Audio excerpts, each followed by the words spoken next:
Way back in 676, a single naval battle pretty much decided the fate of the Korean peninsula for centuries to come. History books call it the Battle of Gibeolpo, and it was the epic finale that ended the Silla-Tang War. But here's a wild thought. What if the official story, the one we've all been told, has the location completely and utterly wrong? Okay, let's dive right into the heart of this. So, for ages, the accepted history has placed this battle right here, at the mouth of the Gumgang River, on the Korean peninsula. But the source material we're looking at today presents this radical alternative. What if the battle actually happened hundreds of kilometers away, in the huge delta of the Yangtze River, over in mainland China? I mean, that's a question that changes literally everything. So, to even begin to wrap our heads around this theory, we've got to ask a really simple question. Why? Right? Why would the mighty Tang dynasty, we're talking one of the most powerful empires on Earth at the time, why would they attempt such an incredibly risky deep strike so far from their home base? Well, the answer, according to this source, is pretty straightforward. They were desperate. You see, the Tang army had just been completely hammered on land at a battle called Sung.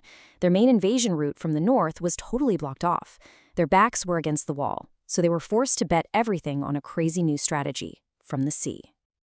And make no mistake, this wasn't just some simple raid. Oh no, this was a grand, strategic roll of the dice. The source material for this explainer lays out this really complex, three-part plan behind their all-or-nothing gamble. And this is where you can really see the genius of the Tang plan. First up, an economic strike.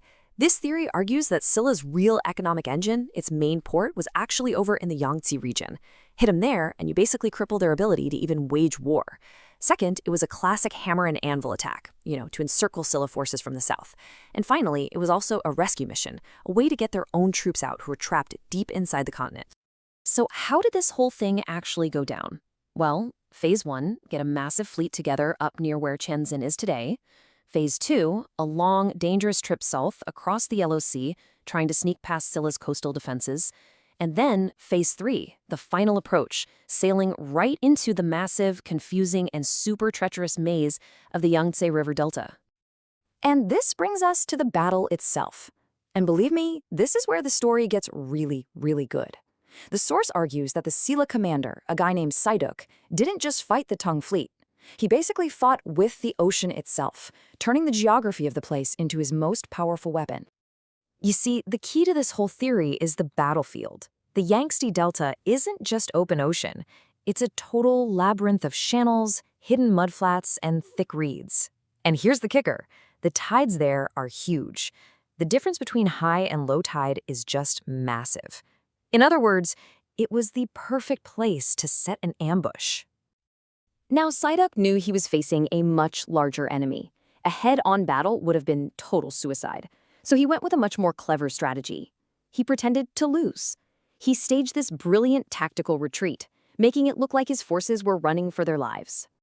And the Tang fleet, totally overconfident and smelling victory, they took the bait. Hook, line, and sinker. They chased the Silla ships deeper and deeper into the delta's shallow, narrow waterways, completely clueless that they were sailing right into a trap. And this, right here, perfectly illustrates Silla's secret weapon.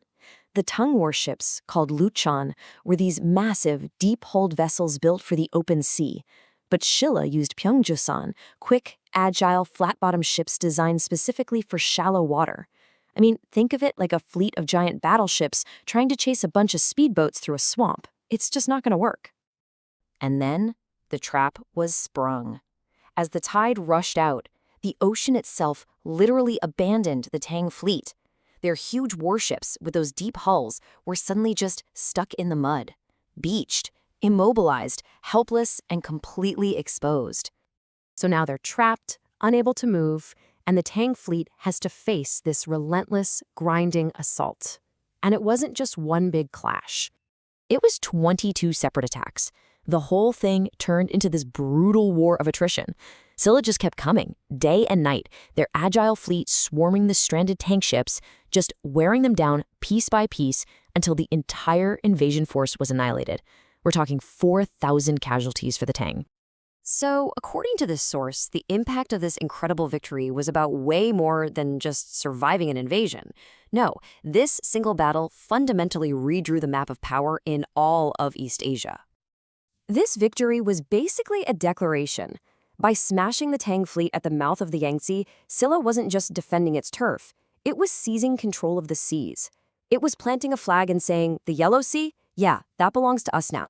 And the outcome, from this perspective, was nothing short of a political earthquake. With its navy shattered and its sea access cut off, Tang had to give up its imperial ambitions. They were forced to recognize Silla not as some vassal state, but as an equal, neighboring empire, a true naval superpower. Which leaves us with this final, really provocative thought. Can one battle, just by viewing it in a new location, completely redefine an entire empire? This theory shows us how shifting a single point on a map doesn't just change the story of a battle, it can change our whole understanding of an empire's rise and fall. It's a powerful reminder that history isn't always set in stone. It's a landscape that can always be seen from a new perspective.